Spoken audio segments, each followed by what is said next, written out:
আপনাকে গ্রেপ্তার করা হয়েছে, আপনাকে কেন গ্রেপ্তার করা হয়েছে এই কারণটা আপনাকে জানাতে হবে। কারণ না জানিয়ে তাকে আটকে রাখা যাবে না। কারণটা না জানিয়ে কাউকেই আটকে রাখা যাবে না।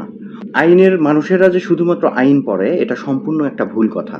সাংবাদিকতা থেকে মাস্টার্স পাশ করতে আমাকে বাংলাদেশ সংবিধানের ১৫৩টা আইন পড়তে হয়েছে।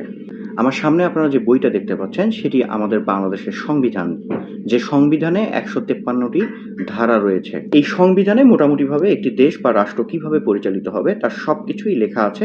একটি আইন বা ধারা নিয়ে কথা বলতে চাই, সেটি বাংলাদেশ সংবিধানের ৩৩ নাম্বার আইন বা ধারা আমরা যেটাই বলি। তো ৩৩-এর ১-এ কেউ গ্রেপ্তার হলে, আপনি যদি গ্রেপ্তার হন, সংবিধান আসলে কি রায়টা দিয়েছে বা সংবিধান আসলে কি বলছে।